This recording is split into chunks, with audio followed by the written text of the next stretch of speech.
Hi, my name is Tracy, and this is my story of how I went from rags to riches in the craziest way possible. For as long as I can remember, Mom and I have lived at a shelter. I never knew my dad, but I did know that he must have been a massive jerk to dump Mom because she was a legit angel. She was always taking medicine for her heart problems, but she was also helping people at the shelter even though they didn't pay her. She taught me that the most important thing in the world was to always be kind. On my first day in first grade, I noticed that everyone was wearing the prettiest clothes, while I was wearing an oversized t-shirt and shorts that came to my feet. As soon as Mom left, I took a deep breath and walked over to a bunch of girls. Hi, I'm the prettiest girl in the group. Amy turned to me and said, Ew, you look like a cartoon. And so did your nanny. That's not my nanny, that's my mommy. She burst out laughing. You're as ugly as your mommy. Before she could say another word, I attacked her. The teachers pulled us apart and made us hug it out.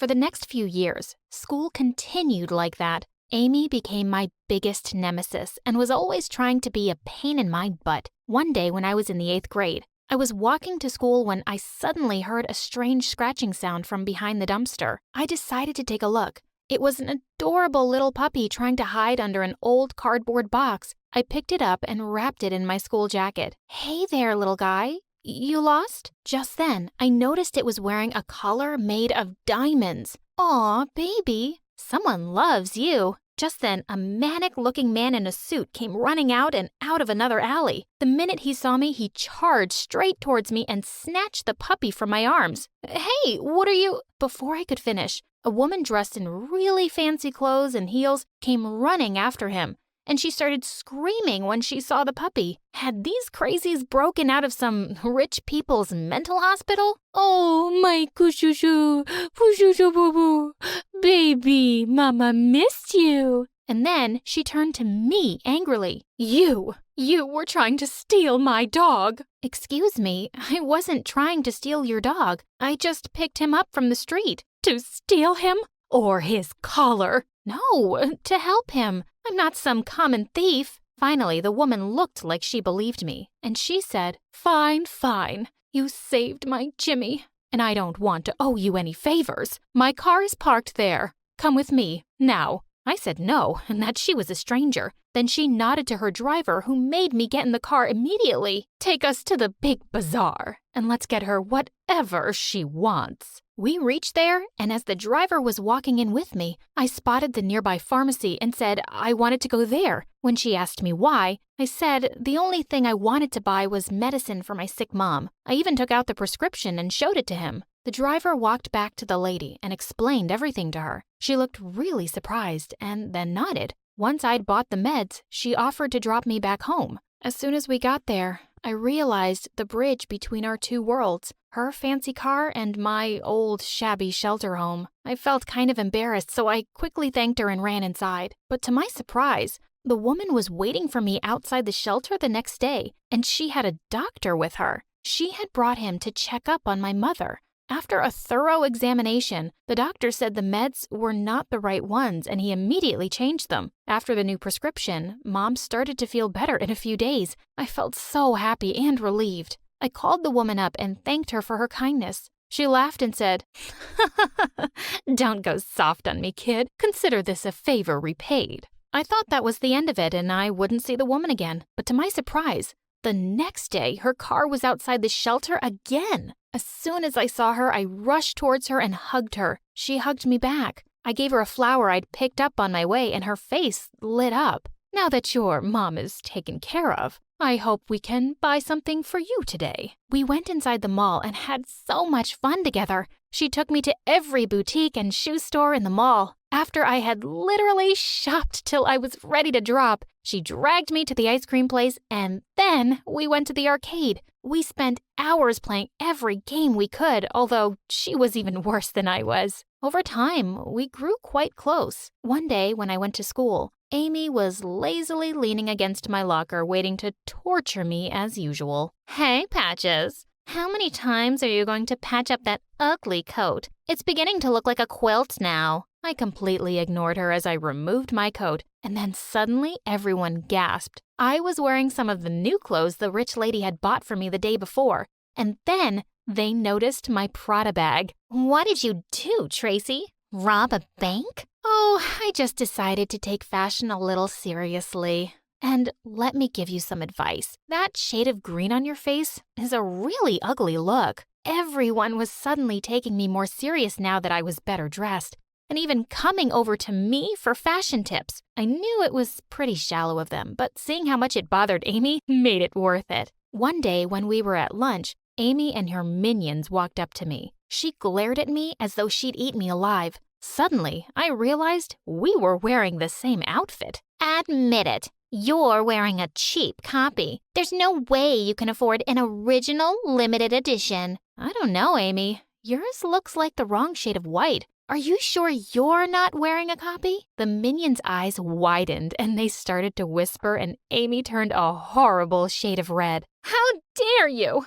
I'll tell you what the wrong shade of white is. And with that, she dumped her cup of coffee on my white outfit. I was furious. And before long, we had broken out into a full-fledged food fight right in the middle of the cafeteria. The kids gathered around us, screaming and yelling. Suddenly, 2 teachers broke us apart and dragged us to the principal's office. Oh no, I knew what this meant. Our parents would be called in. Sure enough, 30 minutes later, Mom came rushing in. She took one look at us and started apologizing to the principal. Then she turned to me. I'm so disappointed in you, Tracy. I always told you to be kind. But Mom— No buts, young lady. Then to my sheer horror, she turned to Amy, who was scowling in the corner. Where's your mom, sweetie? I'll say sorry to her too. Those stains will be a pain to wash out. But Amy shook her off angrily. Don't touch me, and mind your own freaking business. The principal told Mom that neither of Amy's parents had time to come. So Mom just smiled and said it was okay. Then Amy and I apologized and walked out. Outside, the rich woman was waiting for me. As soon as I saw her, I ran to her. Suddenly, I heard someone say, Are you freaking kidding me? I turned around and saw Amy glaring at us. You hypocrite. You didn't have time for me, but you do for these down and outs. Wait, what was going on? Hey, watch your mouth. Who do you think you are, huh? Oh, great question. Why don't you tell her who I am, Mom? What? Are you her mom? You said you didn't have any kids. Oh, am I dead to you for good? Amy, stop it. Amy stared at her mother with rage in her eyes. No, you don't get to tell me anything anymore. Don't act all mommy dearest now when you haven't even bothered to talk to me in ages. What? You don't talk to your own daughter? What kind of mother are you? Tracy, Amy, I can explain. I was all so confused and puzzled.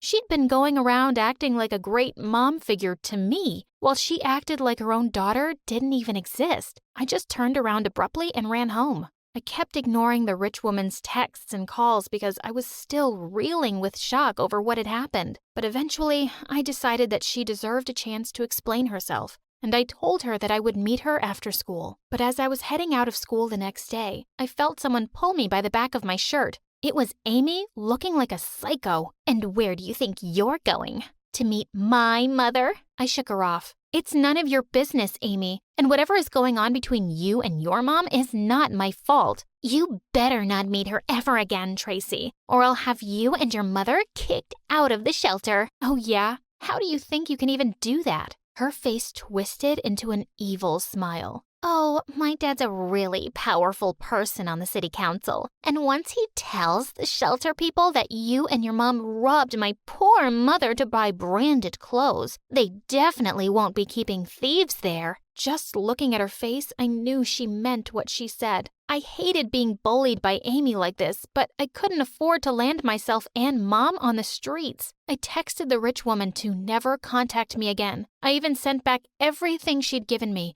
and went back to being my old, invisible self at school. Days turned into weeks, and before I knew it, 2 years had gone by without talking to the rich woman. Even though I kept my end of the bargain, Amy kept bullying me at school. And the psycho even started following me around in her car. Once I was buying ice cream at the grocery store when she popped out from behind a shelf and completely startled me. Aha! That's my mother's favorite ice cream. I know you're still seeing her. She kept accusing me of still seeing her mom, and of course, nothing I said could convince her otherwise. I was just glad I was leaving school soon. On graduation day, I ran to hug Mom after receiving my high school diploma. I heard Amy's voice and turned to see her standing behind us. Aw, isn't this such a sweet mother-daughter moment? Sorry to ruin it, but I have some news that's too good to keep from you any longer. And with that, she shoved a paper in my hands, and Mom and I stared at it in horror.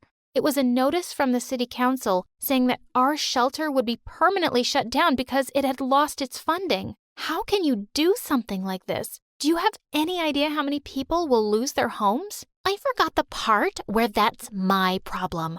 All I care about is you losing yours, and Daddy will make sure it happens. And I will make sure that it does not. We all turned around to see the rich woman. She took the paper from my hand and said she would pay whatever funds the shelter needed to stay open, and there was nothing Amy's dad could do to stop that. Amy looked like she was about to explode. Amy's mom turned to her and said, "Your dad is always trying to make you just like him, Amy, but I know you're better than that. He kept you away from me, but you're old enough to decide now, darling." Amy looked into her mom's eyes and shrugged off her hand. No, I'm going to stay with Dad. You can be a mother to 100 street rats like her for all I care. Just then, the principal came running towards us and said, "Oh, you must be Amy's mother. I've been waiting for one of her parents to show up.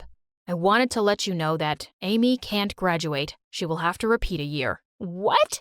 You can't do that. And then she left crying like a little baby. I was really happy to see the rich woman again, and I apologized to her for cutting her out of my life. "There's no need for explanations, Tracy, and I'll save your shelter. But why don't you and your mom come to live with me in my big, lonely mansion?" Long story short, we did finally agree to move in with her, and I was actually really glad that the two had each other's company as I moved away for a few years for university.